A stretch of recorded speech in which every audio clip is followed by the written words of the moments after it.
Sampasadaniya Sutta. That's It's good. in the Digha Nikaya, long length discourses of the Buddha. Okay? So Sampasadaniya means inspiring confidence. That's the meaning. So, you know, there are many people that we desire and love. So say like people like we pick certain people to follow in life, don't we? So we are fan of certain things. So we can be a fan of a sports person or say an actor, a singer. Say if it is a sports person, like say cricketer. So you would want to watch all his matches, learn about him, learn about his cause, his all the information about him. You read on papers, you collect them, you go watch videos about him. Likewise, you gain more knowledge about that person. You learn further, and more you acquire knowledge of that person. What happens? But I don't hear audio. You That's the thing. become more fond of that person. Desktop audio. You love him even more. Then that's what happens. So if it is a singer, you would want to listen to all his songs, buy all his whole albums, and you listen to those songs again and again. You read articles, you watch videos of them, and you gain more knowledge. And more you learn about that person, more you begin to like that person. You get more fond of that person and more desirous of that person. And your love for that person grows. Isn't that so? That's what happens. So you don't want to miss out anything Yep. So I'm just of gonna that person. let this just do its own thing. You live your life with that person. I'm gonna close it from here. Yeah. Isn't that so? So that is the nature of our mind. So likewise, now we have gone for refuge to the Buddha as disciples of the Buddha. So if we were to contemplate and think about the Buddha, think of his qualities, learn more and more about him, then what will happen? Our love for the Buddha will grow. Our fondness for the Buddha will grow. Our confidence in the Buddha will grow. Our faith will grow. So this sutta is very helpful in that regard. Because in this sutta we learn how Venerable Arahant Sariputta thought of the Buddha in a very beautiful manner, that he grew in confidence in the Buddha. So it is very helpful that if we also learn, if you learn this thinking pattern, and if we can adopt accordingly, then we can also grow in confidence, grow in fondness toward the Buddha. So this is a very sutta, this is a very beautiful sutta, this Sampasadini Sutta. So we learn that sutta today. So this is how it happens. At that time, Buddha was living in the city of Nalanda, in a mango park called Pavarika. So when Buddha was telling there, Venerable Arahant Sariputta approached the Buddha, bowed respectfully, worshipped the Buddha, and sat by the side. And he makes a statement. He says to the Buddha, Venerable Sir, Blessed One, I have such confidence in the Buddha that I believe there is no other teacher, whether in the past or in the future or the present, there is no other person whose wisdom is superior to the Buddha, who is more wiser than the Buddha with his enlightenment. There is no one comparable to the Buddha, whether it is in the past or whether it's in the future or the present. There is no one that can be compared to the Buddha. So when this was said, Buddha did not accept it then and there directly. He again questions Venerable Arahant Sariputta in this manner. How? Sariputta, that's quite a statement. That's a grand statement that you made, a dramatic statement that you made. You wrote the definitive Lion's Roar. It's the Lion's Roar to say so. How do you say so definitively that there was no person wiser than myself in the past, in the future, or the present? How do you say so? How do you say that I have such confidence in the Buddha that I believe there is no other teacher in the past or the future or the present that is more wiser than the Buddha? How do you say so? So Buddha again questions, Sariputta, are you capable of reading the minds of the Buddhas who lived in the past? Are you capable of reading their minds? Did you see their virtue, their concentration, their wisdom, their qualities, their liberation? Were you able to see them? No, Bhante, I couldn't say. I do not have that ability, that skill. In Pali we say, Cheto Pariñāne. I do not have that ability to read the mind of the Buddhas. Then Buddhas, okay. What about the Buddhas who will arise in the future? Did you read the mind of those Buddhas? And could you see the virtue of those Buddhas? The concentration, the wisdom, the liberation of those Buddhas?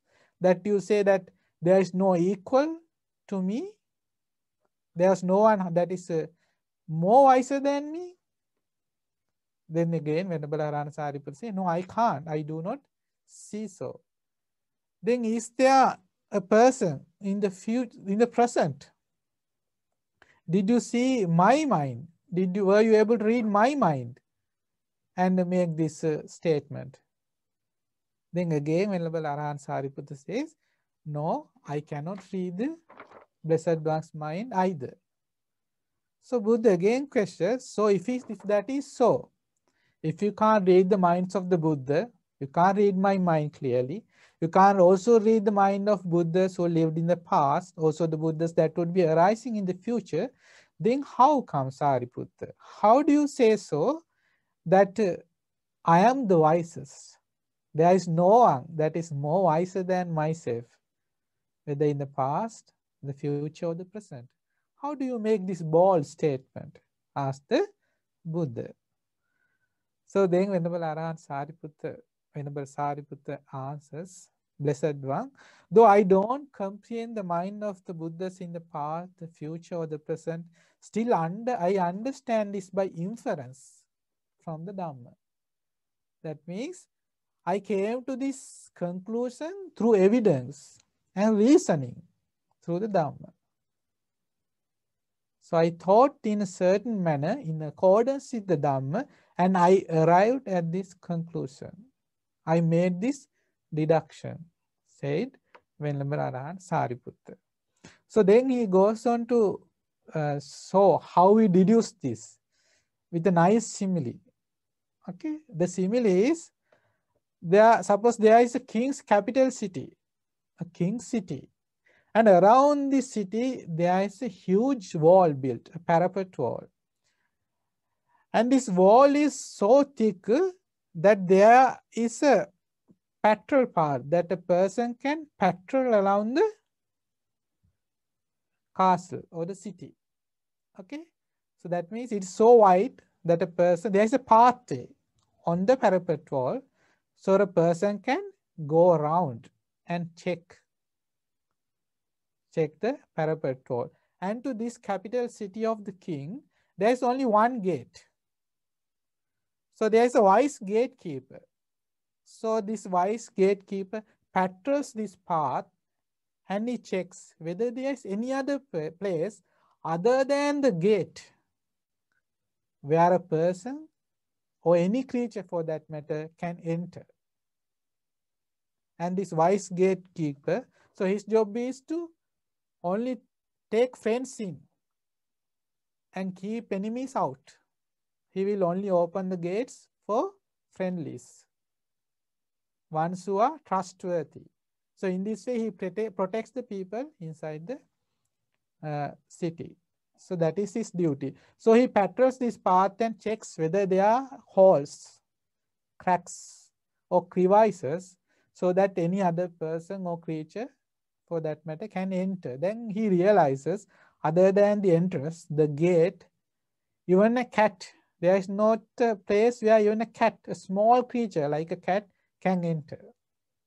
So in this way, he deduced that the city is safe. Likewise, Venerable Sir, Blessed One, there is a way how I deduce that there is no other person that is wiser, no one who has achieved enlightenment, such a state like the Buddha, that is more wise than the Buddha in the past, in the future, or the present. That is how I came to this conclusion. So then, after stating this simile, he points out one fact after another how I deduce this, how I came to this conclusion. It is very nice how Arahant Sariputta thought, because he is the wisest among all the monks, and it is clearly apparent his wisdom in this sutta. So he says, Buddha, I understand all the Buddhas in the past, in the future, and the present attain the Buddhahood in the same manner. What is the way? They practice meditation. And through meditation, they subdue the jhanas. They attain the jhanas by subduing the 5 hindrances. And they gradually develop the jhanas. And they clearly establishes them in mindfulness. Establish themselves in the fourfold states of mindfulness. Then what they do is they correctly develop the 7 awakening factors, and thereby Buddhas attain enlightenment. It is the same. The way the Buddhas attain enlightenment is the same. I have understood this in accordance with the Dhamma, said Venerable Arahant Sariputta. And he goes on to say, Buddha, I remember the first time I came to the Buddha, I remember Buddha teaching me, this is good and this is bad. This is skillful actions, these are unskillful actions. This is wholesome, this is unwholesome. This is what you have to develop, this is what you have to abandon. This is what you have to associate with, these are what you have to disassociate with. In this way, Buddha taught me right and wrong. Buddha taught me the Dhamma. Buddha taught me how to be virtuous, how to develop concentration, how to develop samadhi. Buddha taught me the path. And living my monk life, according to the teachings of the Buddha, I was able to realize the Dhamma. And then I gained confidence in the Buddha in this way. How? Samma sambuddho vataso bhagava. The Blessed One certainly is an enlightened one. Enlightened Buddha. I gain confidence in the Buddha. How? Through practicing the Dhamma. Then swakkato bhagavata dhammo. The Dhamma is well explained by the Buddha. Because he realized the teachings and he understands for himself, indeed this Dhamma is well said by the Buddha. Supatipanno bhagavato sāvaka sangho. The community of monks is following the best path, the purest path. In this way, I gain confidence in the Buddha, Dhamma, and Sangha. So this is how Sariputta, Bhante, Arahant Sariputta took refuge with the Buddha by learning, by practicing, by realizing, and gain confidence in the Buddha, Dhamma, and Sangha. So it is the same way. We should also grow in confidence toward the Buddha. How? You first learn. Sutta. You learn. Okay? Then what? Dhatha. You retain. You learn it by heart. Then Vachasa Parichita. You practice verbally. That is where chanting comes. It is very helpful, chanting. To practice verbally, because in the time of the Buddha and even after, for many years, the Arahants, they learned this. They committed it to memory. No? They didn't have it in big books. They had to commit into memory. To commit into memory, to learn by heart, you have to chant again and again. If you don't chant, then you forget the Dhamma content. So you keep on chanting. That is what? Vatasa Paricita. Practicing verbally. For unfortunately, in our case, now it's in books. It's not in our mind. So that is a big drawback, a huge drawback. So that is why chanting helps. So anyway, you have to verbally speak the Dhamma. Dhamma talks help. Giving Dhamma talks helps. Anyway, you have to have this verbal practice. Vatasa Paricita. Then Manasanu Pekkita. Then you contemplate with wisdom. Then what happens? Dittya Suppatibuddha. You realize the Dhamma. Your view gets pure. It gets purified. That means you gradually attain the right view and then you can develop that right view. So in this way, we have to also learn the Dhamma, commit it to memory, learn it by heart, practice verbally, and contemplate upon it. Then we can realize. And then when we do this, what happens? This process, gradually, our confidence grows in the Buddha, Dhamma, and Sangha. So then Venerable Arahant Sariputta goes on to say, now he one by one, he shows why Buddha is so unique. So he says, it is the Buddha who taught us about wholesome qualities. There is no one who can teach these qualities better than Buddha, not in the past, future, or the present. With that, in that regard also, Buddha is unsurpassable. So these are the wholesome qualities we learn from the Buddha. What are they? The 4 establishments of mindfulness. Kayanupassana, Vedananupassana, Chittanupassana, Dhammanupassana. If it wasn't for the Buddha, would we know these things? Now we can just say it aloud, like parrots, because we know this, we heard this, but Buddha is the first person who taught us this. The 4 right efforts. Venerable Arahant Sariputta said, it is the Buddha who taught us the 4 right efforts. What are the 4 right efforts? Huh? You have to abandon. Abandon unwholesome thoughts that have not yet arisen. And there are unwholesome thoughts that have arisen that you have to abandon. What else? Someone can answer. Doesn't have to be me, the only one who's talking. You can answer. No, okay, what about wholesome? Yes, Vinupal. So for wholesome deeds, so if you have unarisen wholesome thoughts, then arise those, and wholesome thoughts that you currently have, develop them. Yeah, that is the 4-fold striving, we say. So it is the Buddha who taught us this. Then there are the 4 bases of psychic power. What are that? Chanda, Chitta, Virya, Vimamsa. Chanda means there has to be desire for the practice. Desire for the practice. Then there has to be determination, Chitta. Then there has to be effort, Virya. Then there has to be wise consideration, Vimamsa. So these are the 4 pillars actually, upon which you can grow. You can build your spiritual development. For a person, it can be, for some, it can be the desire to practice Dhamma.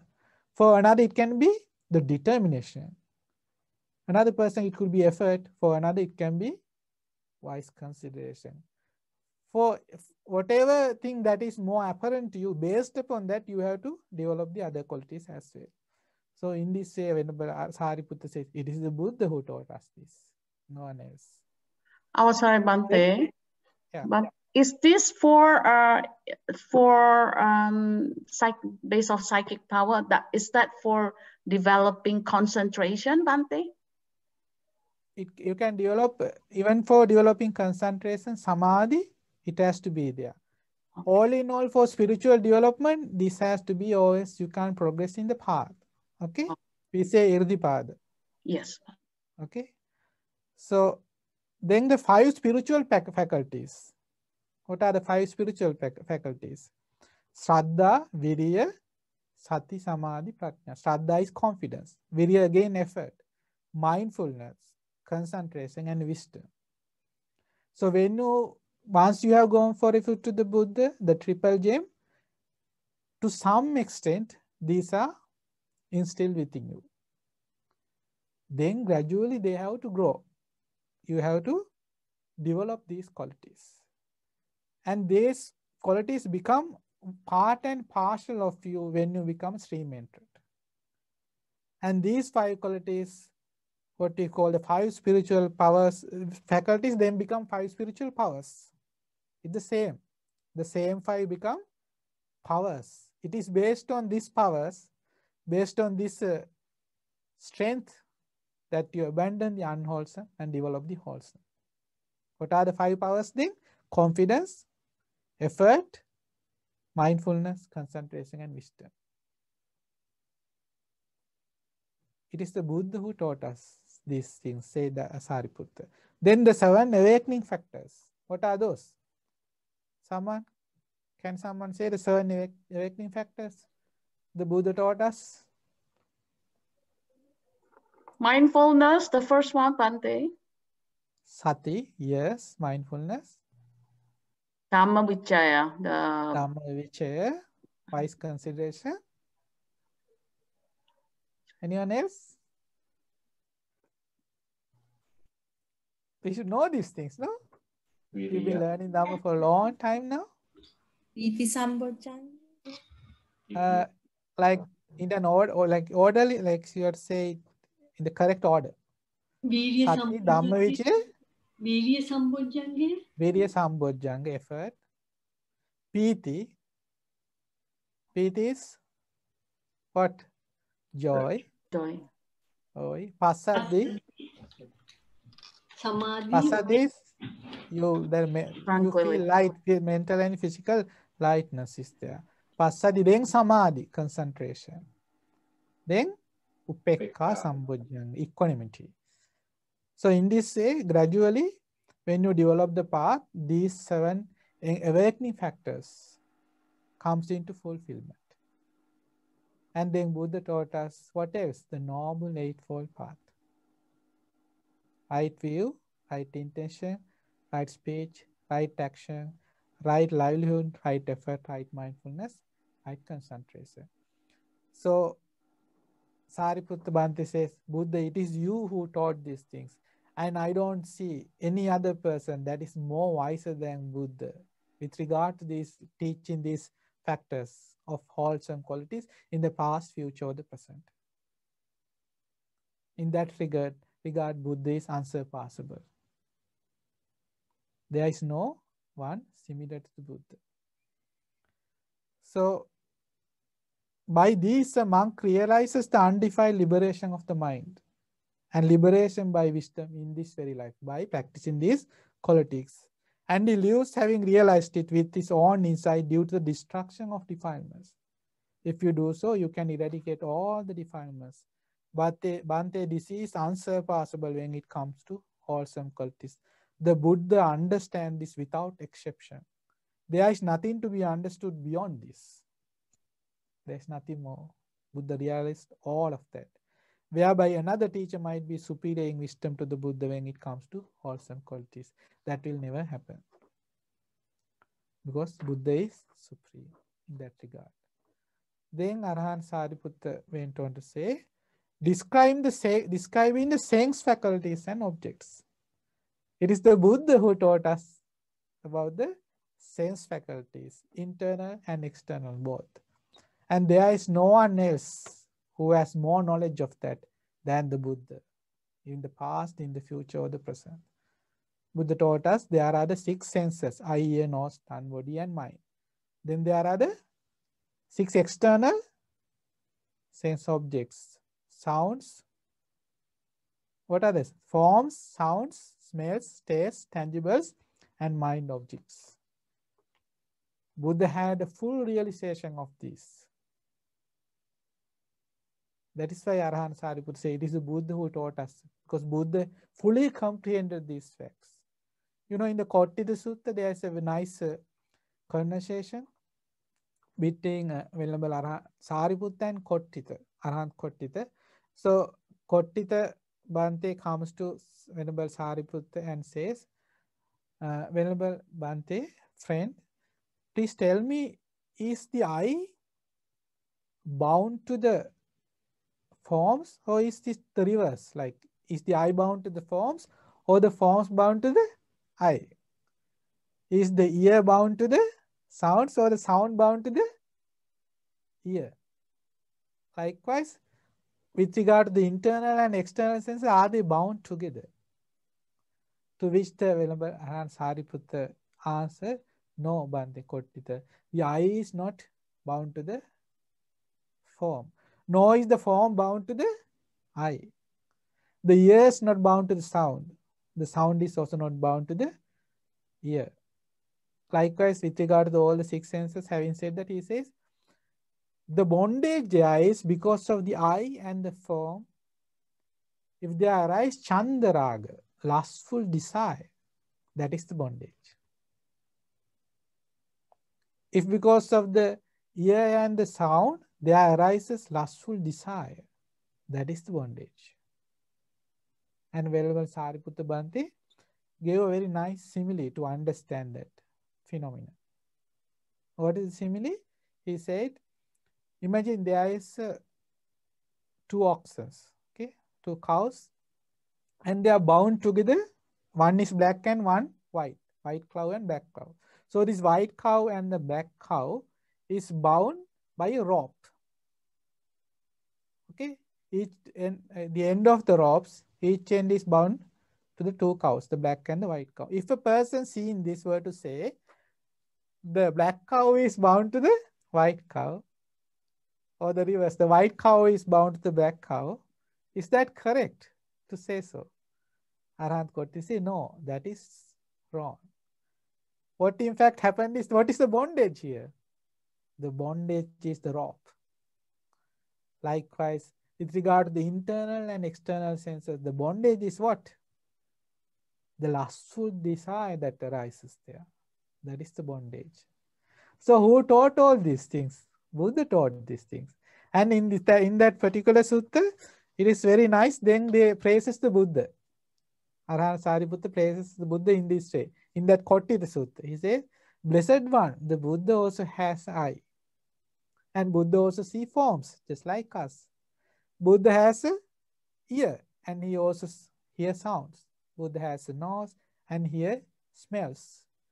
But Buddha doesn't have lustful desire. Therefore, there is no attachment. Buddha therefore dwells with a liberated mind. In this way, they praises the Buddha in the Kottita Sutta. And in this way, then he goes on to say, likewise, there is no one who is more knowledgeable when it comes to describing the internal and external faculties. Buddha remains supreme once again. Even in the past, in the future, or the present, you don't find anyone that is more wiser than the Buddha with regard to that. Okay, is that clear up to that point? Then Arahant Sariputta goes on to say another thing that he considered when deducing that the Buddha is unsurpassable. He goes on to say, when it comes to 4 ways by which a person is conceived in this world, Buddha has taught us 4 ways by which a being, a human, is conceived in the womb. There are some, Buddha said, who, when they are conceived in the womb, they are unaware. And they remain in the womb unaware. And they emerge from the womb. They are born to this world unaware. They don't know. Okay? Like who? Who are they? Who came to the mother's womb unaware, who was there, who remained there unaware, and who emerged unaware. Are there anyone here like that? Yes, all of us, Bhante. All of us. We were unaware then when that happened. So that is one category, said the Buddha. Then Buddha went on to say, some come to this world aware, like they are conceived in the mother's womb aware, but they remain unaware. And again, they are born unaware. That is the second category. Then there's a third category. They are conceived in the mother's womb unaware. They remain there unaware. And they emerge from the mother's womb aware. In the commentary, I think that is stated as the Pacceka Buddha. I think they are, no, that's in case of some arahants, they are aware when they're emerging. Okay? And Pacceka Buddhas, they are aware when they remain and when they emerge from the womb. But they are not aware when they are conceived. But there are the fourth category, say the Buddha. These beings, when they come to the mother's womb, they are aware. When they remain there, again, they are aware of that. When they emerge from the mother's womb, when they are born to this world, they are aware. Who are they? Who are they? Supreme Buddha. The Yes. Only the Buddhas are so very mindful that they are aware when they conceive. They are aware of it when they remain in the mother's womb and they emerge with awareness. So, in the case of the Buddha, before he was reborn in the last life, before he came to the human world, where was he? Where was the Buddha? In which world? Tusita. Tusita heaven. Yeah, he was in Tusita. He was the ruler over there, no? Sans Tusita. Deity San Tusita. The ruler of the king of the Tusita heavenly world. And what happened? Devas from all the 10,000 world systems came there, no? They came and invited the Buddha. Buddha is time. Mahavira, that's how they say it. Great hero. It is time now. It is time now you to conceive, to be born in the human world and realize the Dhamma and teach it and liberate all the beings from this samsaric suffering. So in the case of the Buddhas, there is always an invitation. Even after Buddha attained Buddhahood, he was invited to teach the Dhamma. That is the nature of the Buddhas. In this case also, he was invited by all the deities of all the 10,000 world systems came to invite the Buddha. And Buddhas, like this, because he was invited, they don't like straight away reborn, go and be born in the human world. They consider whether it's right. There are 5 considerations that Buddhas make before they conceive in the mother's womb. What are they? The time. We say kale, time. Then whether they see whether time is right. What is the correct time? What is the consideration there with regard to the time? That is the lifespan of the beings. It should be not too long, that if it is more than 100,000 years, then that's too much. So the lifespan of a human should be less than 100,000 years. Why? If it is more than 100,000 years, then they have a long lifespan. And that when you talk to them, teach them about aging, sickness, death, impermanence, they say, what is this? They can't comprehend because they are long lifespan. Now think of, in our case, can we comprehend still? We have only at least 80 years to live, but still we find it difficult to come to terms with these factors of aging, death. We are living life as if we are going to live forever. That is our mindset. So think of a person who's going to live for 100,000 years. That is why Buddhas don't arise, if that is the case. That is one consideration with regard to the time. The other consideration is, that is, if the lifespan is below 100, then again it is not the time.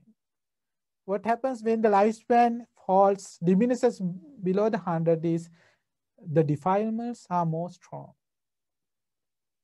The hindrances, greed, anger, delusion, they are much strong. The humans are defiled, that they can't realize the Dhamma. So we are like marginally hanging on. in our case. Because when the Buddhas arose to this Buddha, our Buddha, Gautama Buddha arose in the world, the lifespan of humans was 120 years. Okay. Now you can see the lifespan of humans gradually declining. Why the lifespan gradually decline? Because the human qualities are declining. So this is the last moment, the final moment. So it is out of compassion that the Buddha decided, okay, there's still a chance. I can help. I can teach them Dhamma and free this being from suffering. So that is why Buddha decided, okay, time is okay. Time is correct. So then what is the other consideration? The country. And all the Buddhas, they are born in India. Even Pacceka Buddhas, Bodhisattvas, only in India. Then where in India? The region has to be taken into consideration. The Madhya Pradesh, the middle country, was chosen. Then the clan. There were 4 clans, 4 castes in India at that time. Brahmana, Kshatriya, Vaishya, Shuddha. In English they say Brahmin, Khatriya, Vaisya and Shuddha. So Buddhas are always born to the superior, the higher caste. Either Brahmana or the Kshatriya. Whatever is more superior at that time. And in our Buddha's case, at that time in India, the superior caste was what? Kshatriya, Khatriyas. So that is where Buddha chose to be born, in that caste, in that clan. Then next consideration is what? Mother. Buddha chose being Mahamaya, because that mother should have exactly a lifespan of 10 months and 7 days. After Buddha's birth, then after 7 days, he will pass away and be reborn in the heavenly world. So all this was taken into consideration, and the Buddha conceived in the Queen Mahamaya's womb. And this Queen Mahamaya saw, how did she see? She saw a dream, a white tusker with a lotus flower, black white tusker with a lotus, white lotus, came and circumambulated the queen, and twice in reverential to pay respect to the queen, and entered from the one side into the womb. So that means Buddha was, the Bodhisattva was conceived in Queen Mahamaya's womb. So in this way, Buddhas are, they come to this world mindfully, and they remain in the mother's womb mindfully, and they emerge mindfully. In the case of the Bodhisattva, when he was in Queen Mahamaya's womb, the king can see the Bodhisattva and talk to the Bodhisattva.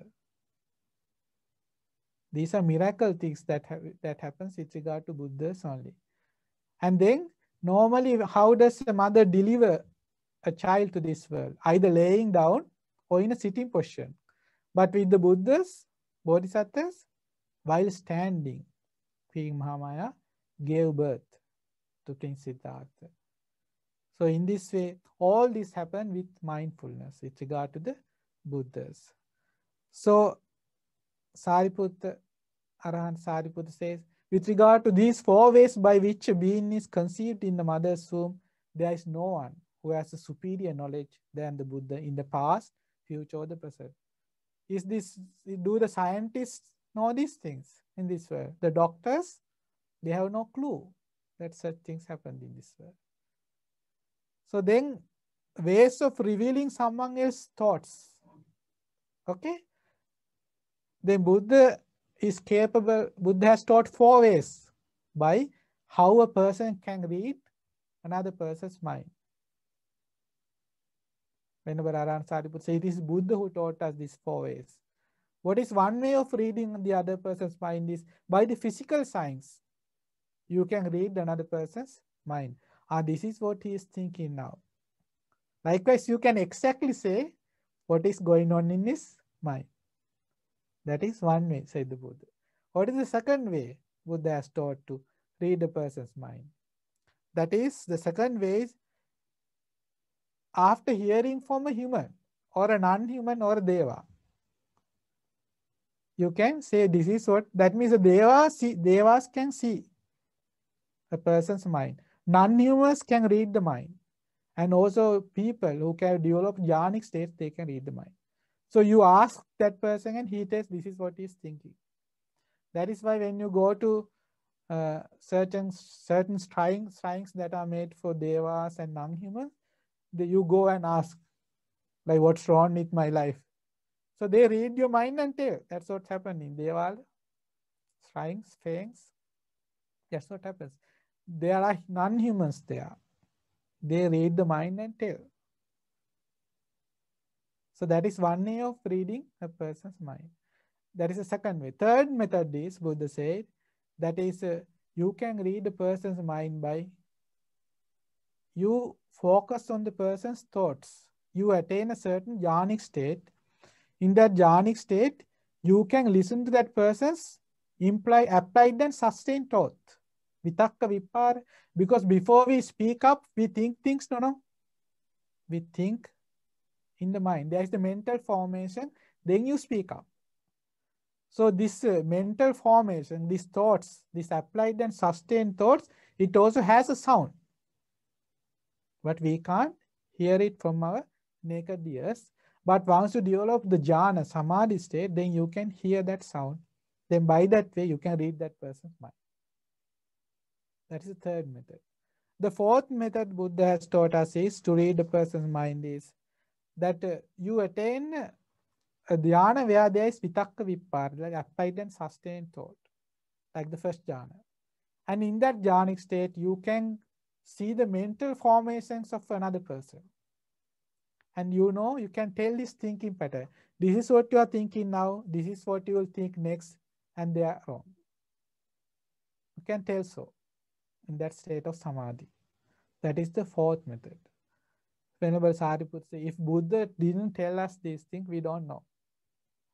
So Buddha taught us all of these things, he says. And I know for sure, even in the past, future, or present, there is no one else who is more knowledgeable with regard to this other than the Buddha. Therefore, I have confidence in the Buddha. I have faith in the Buddha. I am delighted in the Buddha. So in this way, he expresses his faith, confidence, how he is inspired by the Buddha. Okay. Next, Venerable Sariputta says, Sariputta Bhante, it is the Buddha who taught us visions you attain in a state of samadhi. We say in Sinhala, Darsana Samapatti. The visions you attain in states of samadhi. First is you develop samadhi. First you have to develop a jhanic state, a stable mind state. How do you do that? And Buddha says here, firstly a meditator by keen, resolute, committed, diligent effort and right focus attains concentration of the mind. That means he developed samadhi state. How then his commitment is taught in this manner in Pali words, Atappa Mangvaya. That means he is focusing the mind on the meditative object. Okay? Without letting the mind wander from that object. With great effort, with unwavering focus, he keep focus on the meditative object. That is called Atappa Mangvaya. Then Padhana Mangvaya. He arose and established great effort that is unwavering to continue to keep with the meditative object without letting the mind wander. So unwavering effort with regard to that. Third is Anuyoga Mangvaya. He keeps on practicing again and again, continuously, doesn't give up. That is what he call Anuyoga Mangvaya. Appamada Vannaya. He is fully committing himself to meditation. He gives priority to meditation and everything else becomes secondary. So he is fully committed. So in this way, he developed meditation. And next quality is Samma Manasikara Manvaya. That means practicing wise consideration continuously. If you do not practice wise consideration, what happens? Unwholesome states develop in your mind. The hindrances gets fueled. They have nourishment. So therefore, In this manner, you practice samadhi. Then you can develop state of samadhi. And with this keen mind, this well concentrated mind, there are 4 ways, 4 visions that you attain, said the Buddha. What is the first vision you attain? Then he, in that samadhi, then in that state of samadhi, he examines his own body, up from the soles of the feet and down from the tips of the hairs, wrapped in a skin and full of many kinds of filth. So in that state of samadhi, he examines his own body, the 32 foul parts of the body. How does he examine that state of samadhi?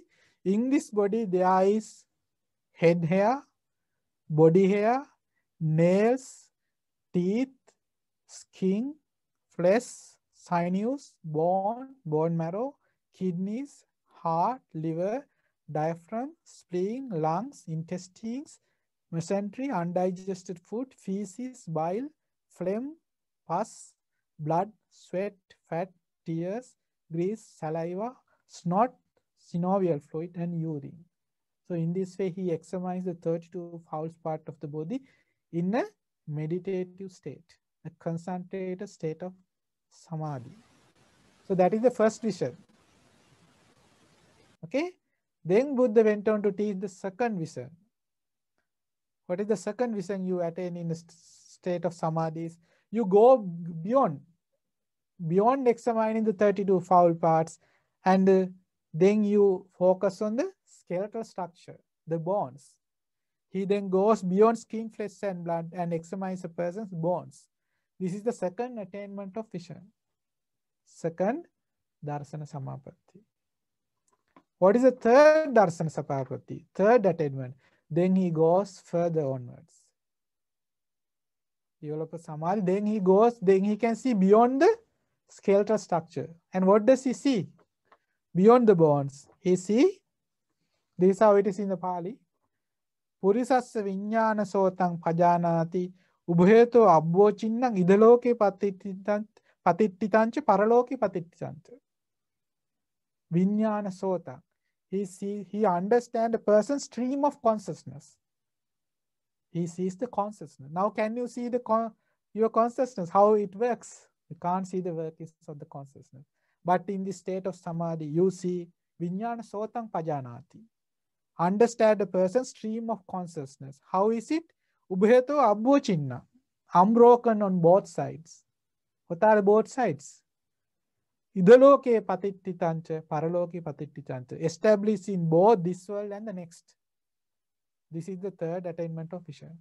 You can see a consciousness, how it is unbroken, how it is like a stream of consciousness. It is based here in this world and the next world. That is what happens. Once you die, the moment you die here, what happens? You are reborn. Because your consciousness is established here in this life and the next life also. But we don't see this. We eat, drink, live. We go about of life.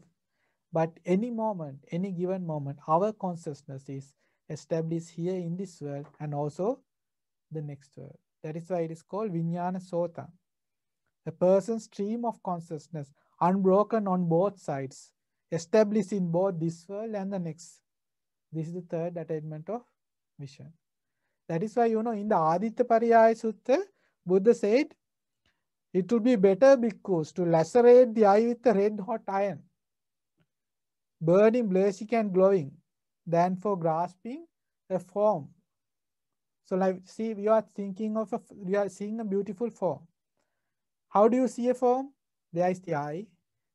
When there is the form, because of the eye and form, there arises eye consciousness. And when you grasp onto that form, then the consciousness is also affected. Because there is clinging, upadana. So because of that, the consciousness is affected. And Buddha said, if you die at that moment, there are only 2 rebirths for that person. Either you are born in hell or you are born in where? Animal world. That is the danger there. Why is that? When your consciousness is with the form to which you have grasped on, then that in that moment, the consciousness that is established here and now, in the next life, it is established where? In the animal world or the Hell. hell world. That is the danger. That is why Buddha say it would be better because to lacerate the eye with a red hot iron, burning and blazing and glowing, than for one to grasp a sign through the features in a form cognizable by the eye. For if consciousness should stand tight to gratification in the sign or in the feature, and if one should die in on that occasion, it is possible that one will go to one of two destinations, hell or the animal realm. Having seen this danger, I speak thus. So that is why Buddha says it is better to lacerate your eye with a red hot iron rather than clinging to that consciousness attached to the form. And with regard to the sound, he said, better to lacerate your ear with a sharp iron spike rather than maintaining a consciousness attached to the sound. Why? Because your consciousness is established here and also in the next world. And there is the danger. So in this way, Venerable Sariputta says, these things, these visions, these attainments, also only the Buddha taught us. There is no one more knowledgeable of these factors in the past, future, or the present. Buddha remains supreme, unsurpassable with regard to that quality as well, said Venerable Sariputta. Okay, so in this way, this is the way Venerable Sariputta contemplated with wisdom. And then there's the fourth attainment, Vijnana Sotang Pajanati Idaloke Appatitancha Paraloke Appatitancha. That means with regard to Arahants, they are conscious. It's not established here or in the next world. That is why when Arahants, they pass away, they are not reborn. You understand the person's stream of consciousness unbroken on both sides, not establishing either this world or the next. This is the fourth attainment of vision. Only an Arahant can attain this state of Samadhi. Bhante, this is unsurpassable when it comes to attainments of vision. Buddha again remains supreme with regard to that. Then again, Sariputta, Bhante goes to explain. Moreover, Blessed One, the Buddha teaches the description of individuals. Buddha can say, he can define and distinctively say, this person falls into this category. So what are the categories Buddha taught? There are these 7 individuals. Ubhato Bhaga Vimutta. That means there are Ubhato Bhaga Vimutta Arahants.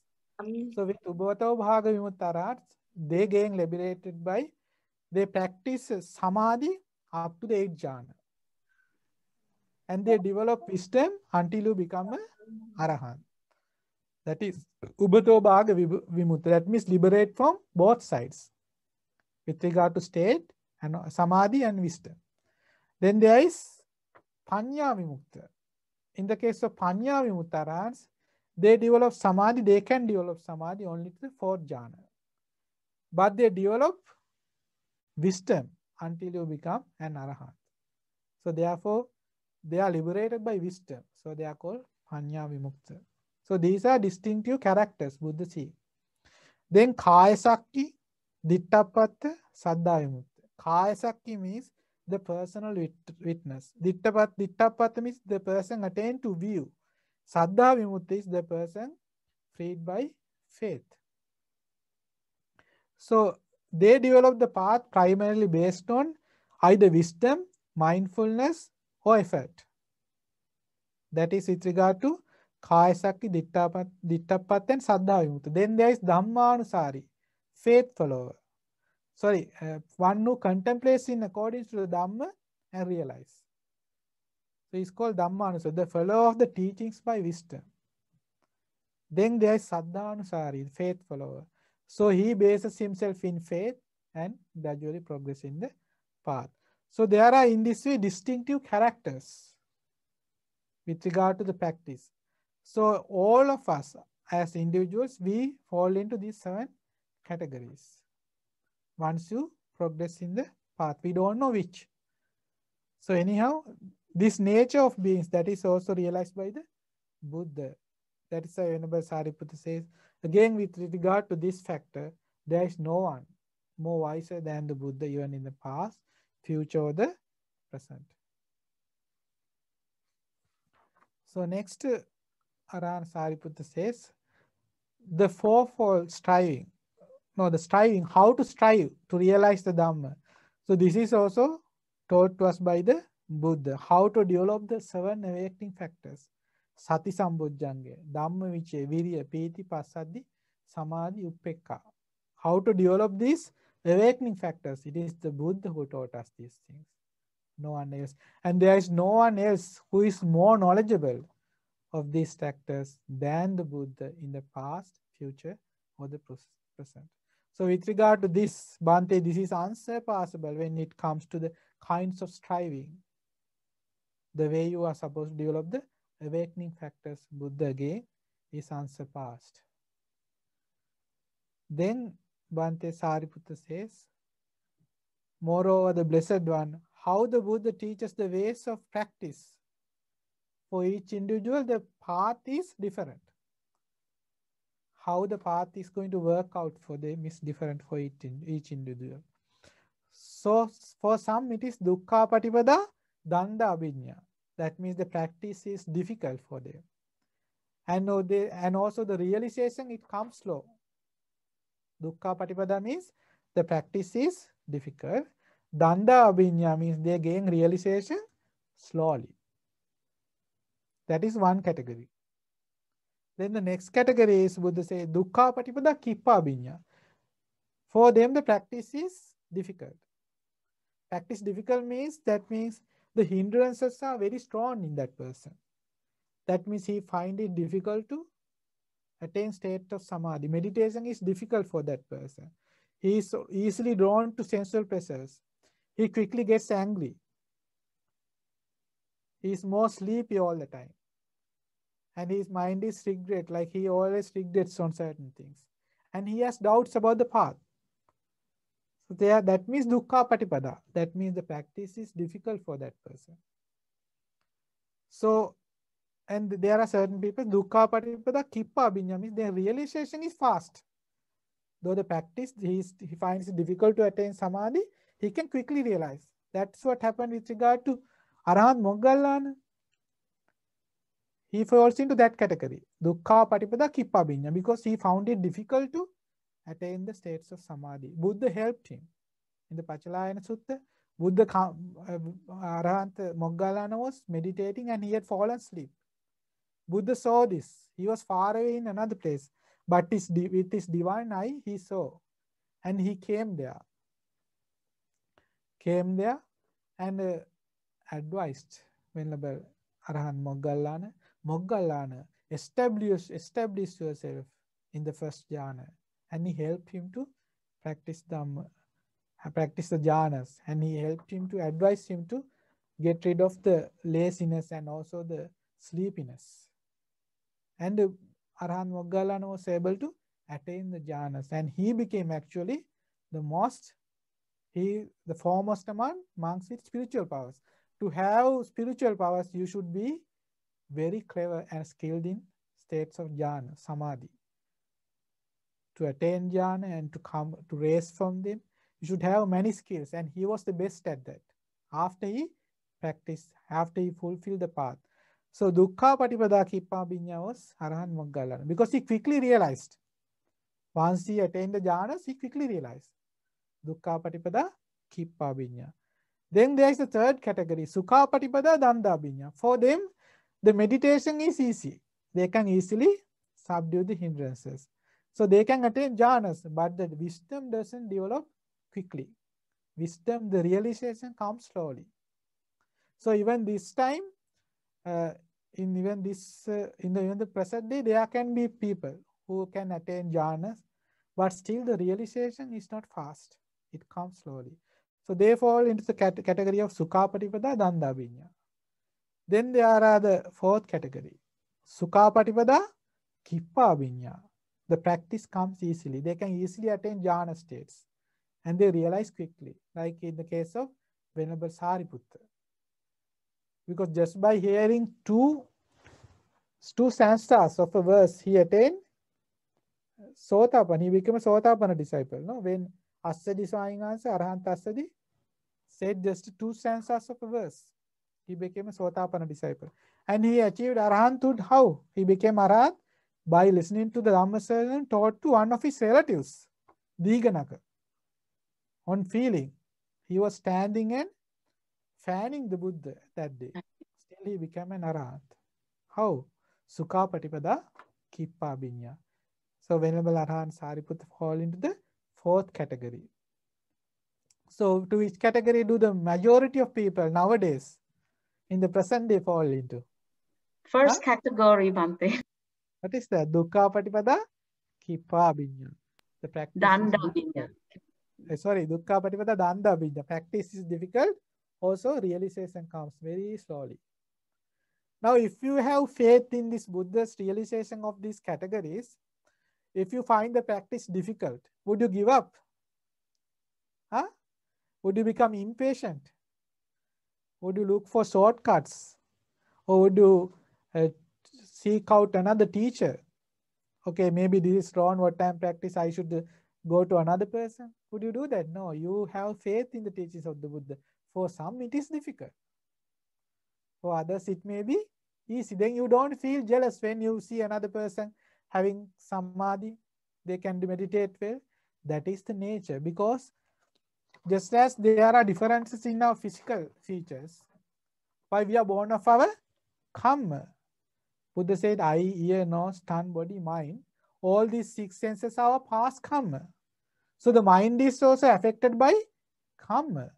Accordingly, our ability, our skill to develop the path, develop spiritual progress, it is different from each person, each individual.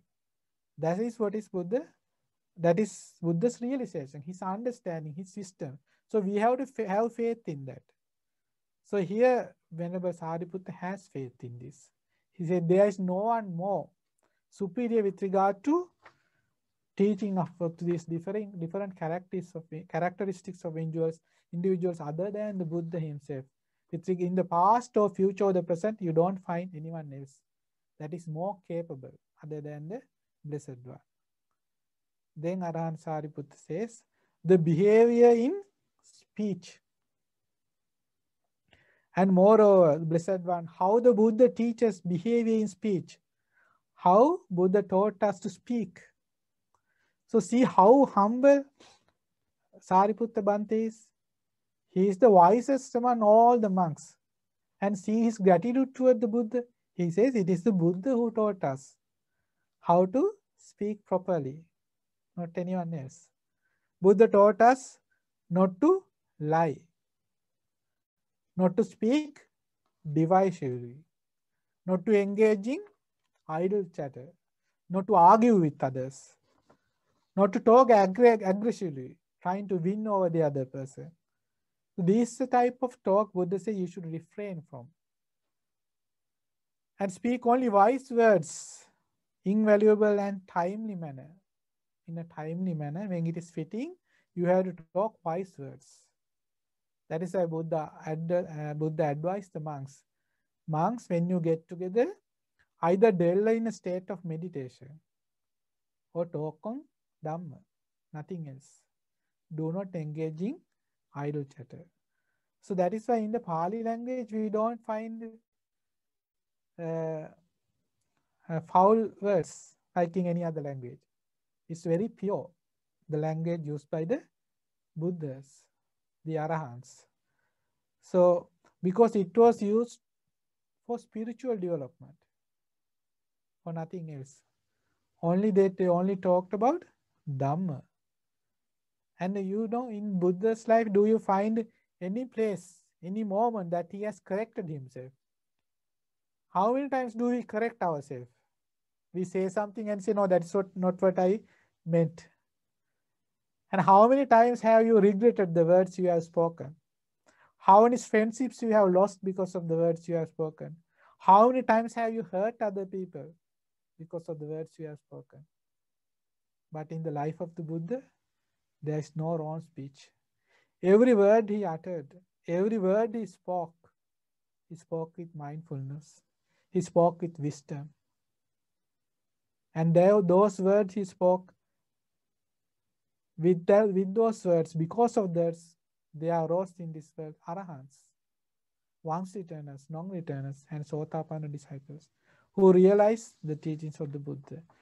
So in this way, Buddha taught us how to speak properly, said Arahant Sariputta. And in this regard also, Buddha is unsurpassable. There is no one better at teaching how to speak properly in the past, future, or the present. Then Arahant Sariputta says, moreover, Blessed One, how the Buddha teaches about the virtue of a person is also again unsurpassable. So Buddha taught us how to practice virtue, and this is how it is said: honest and faithful. That is also virtue. To be honest and faithful. Don't be deceitful. Don't engage in flattery. So you flatter a person. Why? To gain something. Okay? To gain something for yourself. Don't do that. Don't pass hints to others to hurt another person. Do not belittle others. That is all virtue, okay? And don't try to gain things that does not belong to others. Okay, that is also what? Virtue. Guard the senses and eat moderately. Practice sense restraint and eat moderately. Eat so that you can live. Do not get addicted to the food. Do not be greedy for the food. So with regard to food, there are two things that you should be mindful of. What? There's the inclination to be greedy for food, and there's the inclination to be addicted to the food. So you have to be aware of both these aspects and consume the food so that you consume it so you can live and practice the Dhamma. That is the only purpose of the food. So that is also virtue. Here Buddha says it is also virtue, a moral quality of practice. And be fair, dedicated to meditation during day and night. Tireless, energetic, and practice the jhanas. Practice meditation. Be mindful, clever, keen on learning Dhamma. Be keen on learning the Dhamma. Have a good memory, like learn it by heart and develop wisdom. So this is how you live a virtuous life. And Buddha said, do not be greedy for worldly pleasures. Live mindful and alert by the teachings of the Buddha. Bhante, this is unsurpassable when it comes to a person's virtue. So this way the Buddha taught us to develop virtue. There is no one who is far more superior when it comes to teaching this other than the Buddha in the past, future, or the present. So, there are ascetics in India. So when our teacher was in India, in the Himalayas, he has made certain ascetics. So their life, you don't find these qualities. Okay. Now here, with regard to speech, you say that you should not speak flatteringly so you can gain certain things. So these ascetics, they come for alms and they praise the one who have offered the alms in various means. Praise, and that person is happy. And whatever things he has offered, the alms and anything else, the moment that people live, they have no semblance of respect or sense restraint. They just run away with those things, just like children. Our teacher had seen that. So they don't have this virtuous life that the monks have. And there is another category of ascetics. What they do is they don't speak. They don't utter a word. Okay.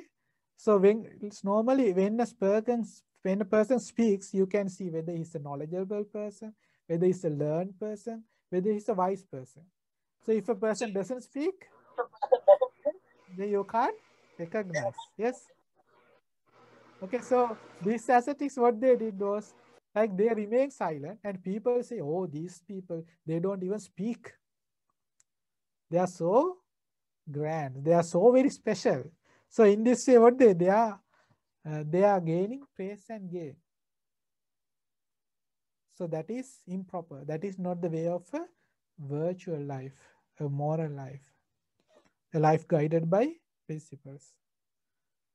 So next thing, Venerable Arahant Sariputta points out that helped him to deduce that the Buddha is the supermost, the wisest among all beings in the past, future, and the present.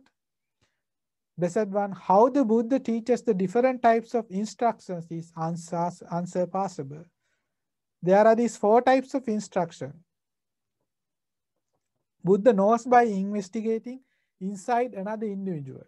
So Buddha can see into a person because Buddha had the quality of Indriya Paro Pariyatta Jnana. He can see how within a person there are the ingrained qualities of Shraddha, Virya, Sati, Samadhi, Prajna. How he in his sansaric journey has developed these qualities. Buddhas can see.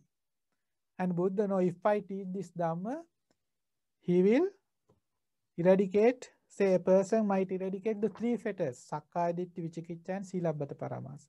Self-view, skeptical doubt, and clinging to precepts and observance. And he will become a stream entrant. Buddha see that. And Buddha can also see if I teach this Dhamma to this person in this manner, he will become a Vangsrichana, Sakadagami, by eradicating those 3 fetters, and his greed, hatred, and delusion become weakened. They are alleviated. And then he become a Vangsrichana. Buddha see this beforehand, before preaching. And then he see this person, if I teach him the Dhamma, he can become a non-returner, Anagami.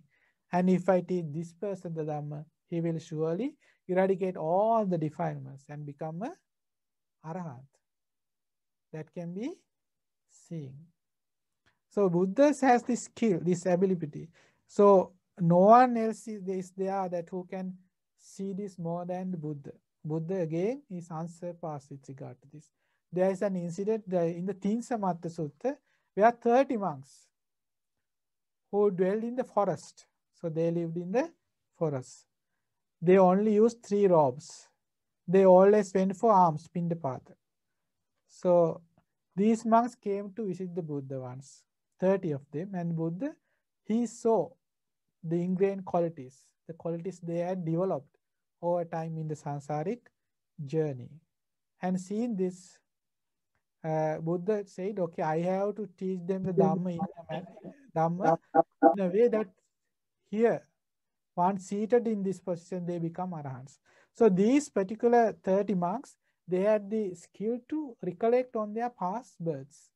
So Buddha used this skill to make them realize the suffering of the sansaric journey. So Buddha said, monks, now see your past.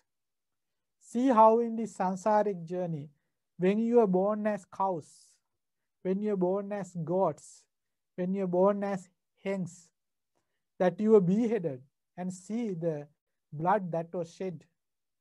That is far more than the water of the 4 great oceans. This is the nature of samsara. So when Buddha teaches, they with their ability to reflect upon the past lives, they for themselves see, okay, it is true. This is the path we have taken, the woeful journey we have come in the samsara.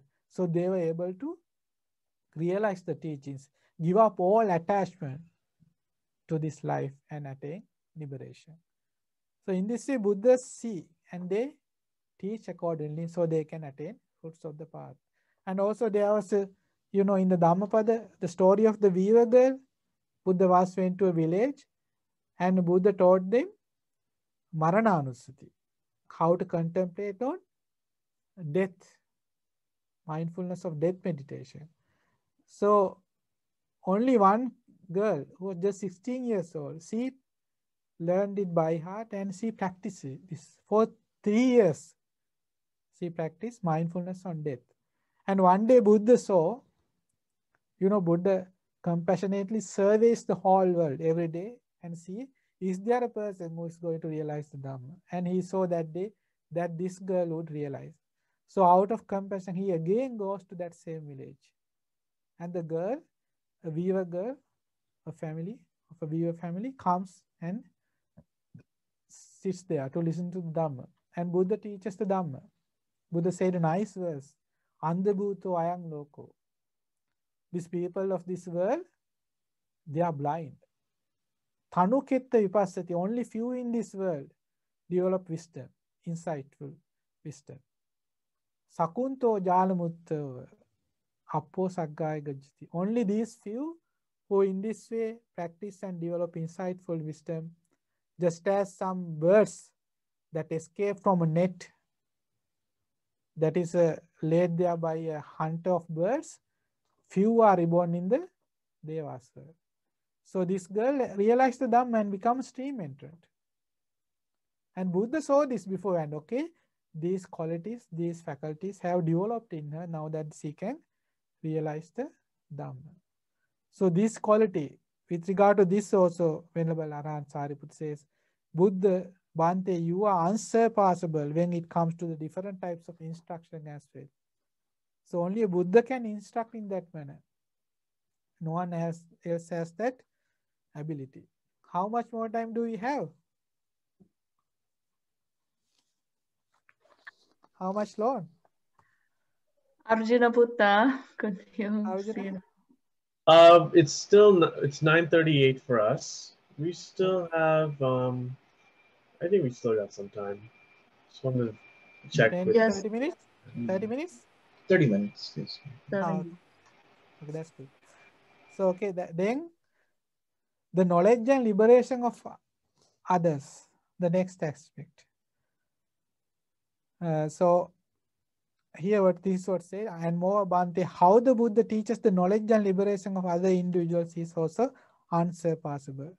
The Buddha knows by investigating inside another individual, with the abandoning of three fetters, they will become a stream enterer, not liable to be reborn in the lower worlds and headed towards enlightenment. So it is the same as before, the knowledge and liberation of others. This is also seen by the Buddha. This person, he will surely become because all of us, according to our wisdom, there is a certain achievement that we can have in this life. Okay. So Buddha see this. Okay, this individual, or if I teach, he will become a stream entered. This person, a Vangshana. He, a non-returner. And the other, he will become an Arhat. Buddha see and then they teach accordingly. And this, with regard to this quality, this aspect as well, there is no one in the past, future, or the present that is far more superior than the Buddha. So in this way, Venerable Sariputta made this deduction. Okay, and Buddha says here, the Buddha knows by investigating inside another individual these qualities. Okay, so next, eternalism. With regard to eternalism, the knowledge of the Buddha. What is that? Bhante, how the Buddha teaches the eternalist doctrines is unsurpassable. There are these three eternalist doctrines.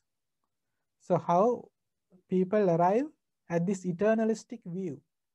So this is how it is described, that certain meditator, a person meditates by keying resolute, committed and diligent effort and right focus, experience a concentration of the mind. So this meditator, he attains a samadhi state. And in this samadhi state, he is able to recollect many hundreds of thousands of past lives. He can recollect his past lives, features and details. He says, in that past world, this was my name. This was my birth. This is how I lived. And this is how I ate and drank. This is what I did. Then I passed away from this life to another. And this was my name in that life. This is how I lived. This is what I ate and drank. Likewise, you can recollect. So, you know, in the teachings of the Buddha, it teaches like if you are mindful, you live mindfully in your day-to-day life, you can recollect everything you did throughout the day. It's the same mindfulness you develop to such a state that you can recollect your past lives as well. You have to achieve 4th jhana to do that. So a certain meditator achieves this and he recollects the past lives. And then he comes to this conclusion of eternalism. How does he arrive at that? He see, I know that in the past the world got destroyed and formed again. I know that in the future the world will get destroyed and form again. The self and the world are eternal. everlasting, steady as a mountain peak, standing firm like a pillar. They remain unchanging for all eternity, while these same beings wander from birth to birth, passing away and being reborn. This is the first eternalist doctrine. That means he thinks that he is permanent. When he recollects his past lives, he has seen this world evolve and dissolve. In certain years, the world evolved, and another certain years, the world dissolved. So he sees all this, and he has wandered in samsara, one from life to other. But he doesn't know of dependent origination. He thinks it is the same person going from one life to the other. So he thinks, okay, I am eternal. Thus he comes to the eternalistic view. So that is the first eternalistic doctrine. And then there's the second doctrine. In that case, again a person meditates, attains a samadhi state, and he can recollect in the former case, that person can only recollect for 100,000 lives. In this person's case, he can recollect for 10 yongs. Up to 10 yongs he can recollect. And again, but still he comes to the same conclusion that I am permanent. There is a self that fares on continuously. That is the second eternalistic doctrine. Then the third case is again a meditator attains a samadhi state, and in this samadhi state, he again looks at his past lives, and he can look up to 40 years, but still he comes to the same view. I am eternal. I am everlasting. I am permanent. There is a self that passes from one life to the other. So with regards to these three eternalistic views, Buddha again, he is unsurpassable, said Arahant Sariputta. So Buddha see all this, how people are misguided because of their limited capacities. For in the case of Buddhas, they are limitless. There is nothing that is concealed to the Buddhas. All are revealed. That is why it is called Anavarana Pajna. There is nothing hidden from the Buddhas. So the next aspect is recollecting past lives. And moreover, Bhante, how the Buddha teaches the knowledge of recollecting past lives. It is the Buddha who taught us how to recollect past life. It's when a certain meditator again keenly meditates and experiences a concentration of the mind. When he recollects many of his past life, that is 1, 2, 3, 4, 5, 10, 30, 40, 100, 1,000, many 100,000 rebirths, many eons of the world destruction, many eons of the world formation, many eons of the world formation and destruction. All of this he can see. He remembers, there I was named this, my clan was that, I looked like this, and that was my food. This was how I felt pleasure and pain, and that was how my life ended. When I passed away from that place, I was reborn somewhere else. There too I was named this, my clan was that, I looked like this, and that was my food. This was how I felt pleasure and pain, that was how my life ended. When I passed away from that place, I was reborn here. And so he recollects many kinds of past life in this manner, with feature and details. Bhante, there are gods whose lifespan cannot be reckoned or calculated. Still, no matter what realm they have been reborn in, whether form or formless or percipient or non-percipient, or neither percipient or non-percipient, he recollects many of his past life. Whatever birth he may have taken, no matter how long in eons lifespan, that can be recollected with features and details. Bhante, this is unsurpassable when it comes to the knowledge of recollecting past life. So see, the mind, if you develop in accordance to the teachings of the Buddha, the state it can be developed. Now, if you ask what you ate for breakfast, you might not remember now. No? What you ate last night, you don't remember.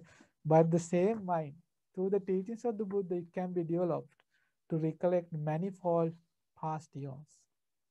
So here, that is why now if you think in this manner, doesn't your faith grow? It grows. That is what happened in the case of Arahant Sariputta. He says, this is the way I thought. This is how I came to the conclusion This is how I deduce that there is no one in the past, future, or the present that is far superior than the Buddha with regard to all these factors we discussed. Then the next factor is the passing away and rebirth of the beings. Jutupapata Jnana we says. And moreover, Bhante, how the Buddha teaches the knowledge of the death and rebirth of beings is unsurpassable. It is when a certain meditator, he meditates and in the jhanic state, again in the fourth jhana, he can see how beings having done good deeds by body, speech and mind, after death, after passing away, they are born in the heavenly worlds. And people who have done evil deeds by body, speech and mind, after death, after passing away, they are born in the four planes of misery, in the planes of misery. That can be seen. That can be seen by a practitioner of meditation, by achieving Chutupapata Jnana, the knowledge of passing away and rebirth of beings. And Buddha taught us how to attain this jnana, this knowledge, by practicing the Noble Eightfold Path. So with regard to this also, Buddha remains supreme. There's no one similar or equal to the Buddha. Next aspect is psychic powers. And here it says, Bhante, how the Buddha teaches psychic power is again unsurpassable. So there are two kinds of psychic power. Two types, okay? What are they? There are psychic powers that are accompanied by defilements and attachments and are said to be ignoble. We call anarerdi. So they are ignoble psychic powers. Then there are the noble psychic powers, arerdi. What are the psychic powers that are accompanied by defilements and attachments and are said to be ignoble? So what are ignoble psychic powers? So it is when a person having attained samadhi, he has certain supernormal qualities. He develops certain supernormal skills. What are they? He can multiply himself and become one again. He can go unobstructed through a wall or a mountain as if through space. He can dive in and out of the earth as if it were water. And he can walk on water as it were land. And he can fly in the sky, cross-legged like a bird. He can touch and stroke the sun and the moon with his hands. So mighty and powerful.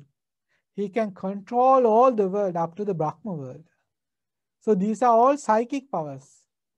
A person practicing the noble path can achieve. And it is the Buddha who taught us how to achieve these psychic powers. Said Arahant Sariputta. So there was an incident when a small Samanera, just 7 years old, he came to the Buddha, and Buddha said, see, look, this Samanera Sumana, his name.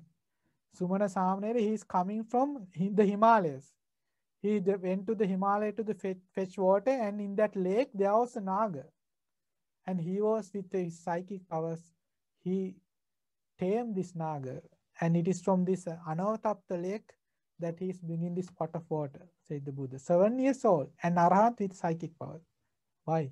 Because of the teachings of the Buddha. And you know of the case of Arahant Chullapantaka. So there was two brothers, Chullapantaka and Mahapantaka. They ordained. Mahapantaka, the elder brother, became an Arahant. But Chullapantaka, he could not even learn by heart one verse. And he was crying in tears because he could not progress in the path. Buddha met him. Buddha saw him and asked Chullapantaka, why are you crying? Because I can't retain anything in the memory. Then Buddha gave him a piece of cloth. Okay, don't cry. Just rub this cloth with your hand and say, may this cloth be purified. May this cloth be purified. Now he's doing this over and over again, but instead of getting purified, what does happen? Instead of getting clean, the cloth gets more and more dirty. But with this act, his mind got concentrated. And Buddha taught him the Dhamma, and he realized the Dhamma and became an Arahant. And that day, Buddha, along with all the monks, went to a dana, an alms giving. And when the person who's giving the alms giving was about to offer the dana alms, Buddha stopped. No, there is one other monk in the monastery. Go fetch him. So they sent a person to fetch whom? To fetch Chullapantaka. But when that man went over there, there is not one monk, but 1,000 monks. So he came back and told Buddha, not one monk, there are 1,000 monks over there. So Buddha said, okay, go and call with the name. So he called with the name, Chullapantaka. All 1,000 monks said, I am Chullapantaka, I am Chullapantaka. Then again, he was in a dilemma. So he told this to Buddha, and Buddha said, the first one that's called out his name, grab him by the robe, then the others will disappear. So that person went, called Chullapantaka. The first person, when he replied, he grabbed by the hand, the robe, and all others disappeared. Why? Chullapantaka with his psychic powers could have manifold forms. He actually became the foremost among all the disciples having this skill. So he came there, he dived in the earth and appeared in the alms hall. So see, this is all possible because of what? The Buddha and his teachings. So, and these are all but ignoble psychic powers. Buddha did not praise these psychic powers. He praised the psychic powers. What psychic powers? They are called noble psychic powers. Only Arahants have these psychic powers. What are those? It's when if Arahant wishes, may I dwell perceiving the unrepulsive in the repulsive. So with regard to unrepulsive things, he can perceive as repulsive. That means unrepulsive means things that are alluring and desirous for us. We find it difficult to contemplate on them repulsively, but the Arahants, they can easily do so. That is Arahirdi, noble psychic power. And also if they wish, may I dwell perceiving the repulsive in the unrepulsive. The repulsive things the Arahants can perceive as unrepulsive. You know the incident where Arahant Mahakassapa, he goes for alms and a leper, a person suffering by that sickness, he offers dana. At that moment, what happens when he's offering some rice? One of the fingers broke and fell into the alms bowl along with the food. What would happen to us if that happened to us? Can we have that food? No. There is blood, there is pus. But in the case of Arahant Mahakassapa, and Arahant, he's got the noble psychic power. This repulsive thing he can perceive as being unrepulsive. He sat by the side and just set the finger aside and had the dana, alms offered by that person.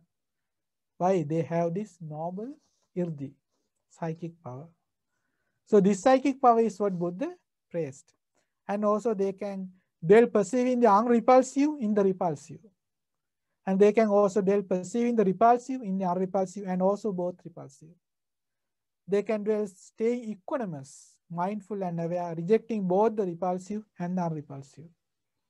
They are all noble psychic powers of Arahants. So with regard to this also, there is no one else who is more wiser than the Buddha, even in the past, future, or the present. So the Buddha understands this without exception.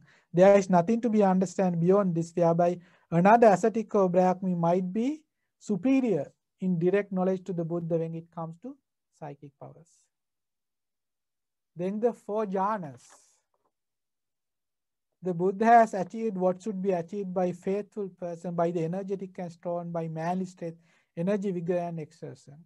The Buddha doesn't indulge in worldly pleasures, which are low, coarse, ordinary, ignoble, and unbeneficial. And he doesn't indulge in self-mortification. Buddha gave up self-mortification. And Buddha also gave us indulging sensual pleasures and also self-mortification. And he chose the middle path by which he developed the 4 jhanas. Happy meditation in the present life that belongs to the higher mind. When he wants, without trouble or difficulty, he can attain any of the jhanas and dwell in those jhanic states. the Buddha's jhana states was very powerful. So very powerful. There was an incident where Buddha was meditating beside the paddy field. And there were people plowing in the field. And there struck a huge lightning. And people and the cows that were used to plow the field died at the spot. And people gathered because of this incident. And they saw the hut next to the place. And they saw Buddha coming out of the hut. And they asked Buddha, didn't you hear the sound? Samana, weren't you scared? The Buddha said, no, I didn't hear. What happened? And he said, they say, look, lightning struck and these people died, the cows died, but still didn't you hear? Buddha said, no, I was in meditation. So that's much strong, Buddha's meditative state. So in this way, with regard to the jhanas also, there is no one in the past, future, or the present that surpasses the ability, the skill, the wisdom of the Buddha. And also in this way, now in this way, he deduced all this. Who? Arahant Sariputta, and said there is no one more wiser than the Buddha in the past, future, and the present. Then he says in this way, Bhante, blessed one, if others were to ask me, Reverend Sariputta, is there any other teacher, whether in the past, future, or present, whose wisdom is superior to the Buddha when it comes to the enlightenment? Therefore, I tell no.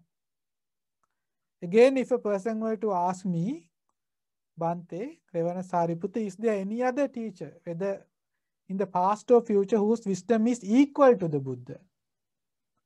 Okay, in the past or the future, who has a wisdom equal to the Buddha? I would tell them yes. Why is that yes? Because Buddha has taught me that the Buddhas are equal. So there are Buddhas in the past, there will be Buddhas in the future, and they will be equal to the Buddha. But if they were to ask Reverend Sariputta, is there any other teacher at the present whose wisdom is equal to the Buddha when it comes to enlightenment? Is there any other person in the present? Then ask in that manner, I say no. Why is that? Because Buddha has taught me, he says, that there does not arise Buddhas in the same world system simultaneously. That doesn't happen. I know that also from the Buddha. So I say that there is no equal to the Buddha in this life, in this world system. There is no any other. And he says, Buddha answering this, I trust that I repeated what the Buddha has said and didn't misrepresent him with an untruth. I trust my explanation was in line with the Dhamma and that there are no legitimate grounds for rebuke or criticism.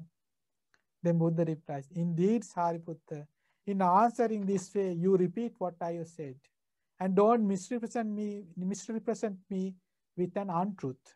Your explanation is in line with the Dhamma and there are no legitimate grounds for rebuke or criticism. So Buddha said, okay, the way you have thought is correct and it is in line with the Dhamma.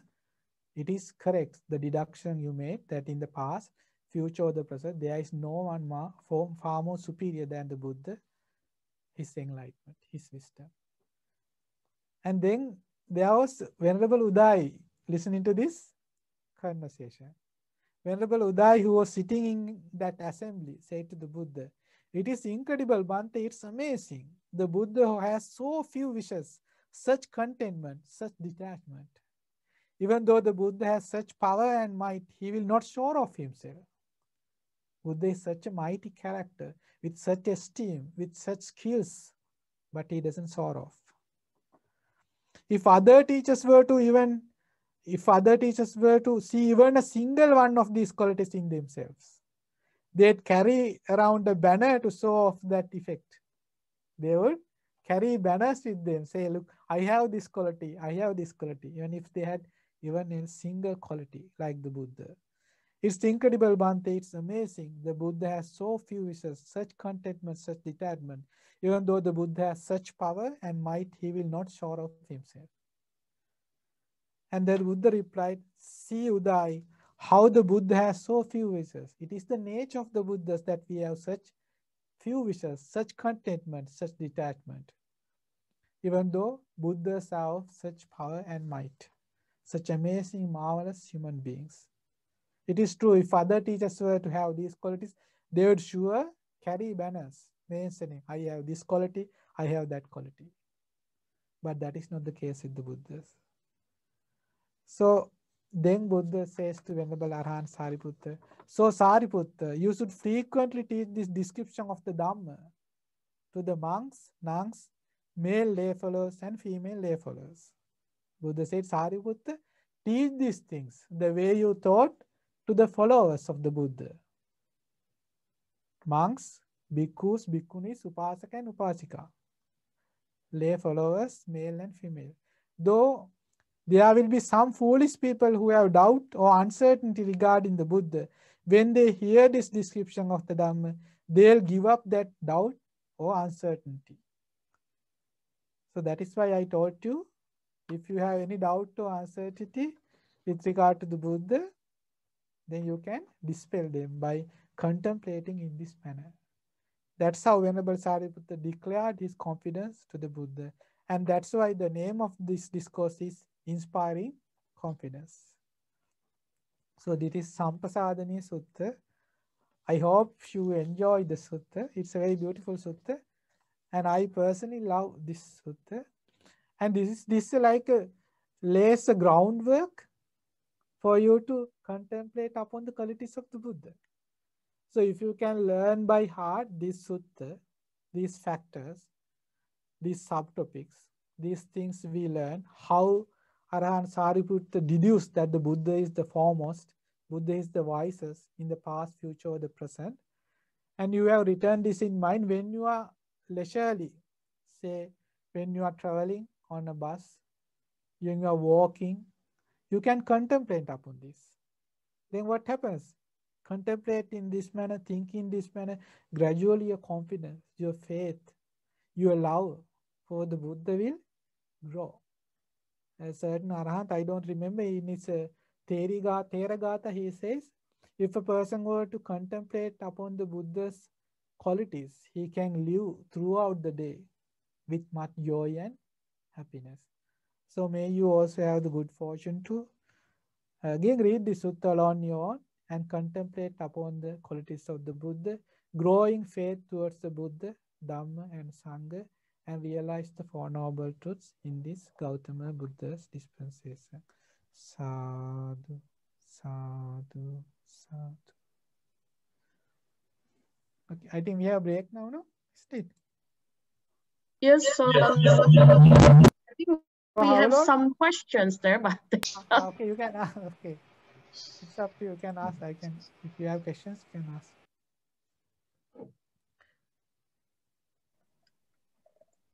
Bante, there are quite a few questions in the chat box. Let me see. Bante is chatting with friends, idle chatter. Because mostly we talk about worldly stuff. How to not do idle chatter? Well, idle chatter, that talking about worldly thing, like there's a limit. Okay, you talk about the pandemic and the current situation. You have to be knowledgeable of what's going on in the world. That is not idle chatter. As humans, we have to communicate. But there is a limit. Like if you talk about, say, all you talk about is about movies, about movie stars, cricketers, about what is going in the world, about kings, about like this way, like if there's no end to, there's no limit of the talk, then that becomes idle chatter. For to communicate and understand each other, to live in the world, there should be speech. But if there is no limit, if you idle chatter, you can understand, no? When you just speak endlessly without meaning, and it is just if you are consuming the time, then that becomes idle chatter. That means there is no meaning in that talk. Like for yourself, it is not beneficial for you and the listener. So that is idle chatter. Doesn't mean you don't have to, you can't live the life without talk, but then you should have the limits. You should know the limits of your speech. So you have to be mindful if you want to restrain your speech, because restraining your actions by body, that's easy. But speech, because the thought process is always there, it's very difficult to mind your words. So therefore, you have to be mindful if you want to mind your words. There will be the urge to talk freely, but think, are these words that I am going to speak, is it beneficial to me? Is it beneficial to others? Then wisely pick your words, what to talk and what not to talk.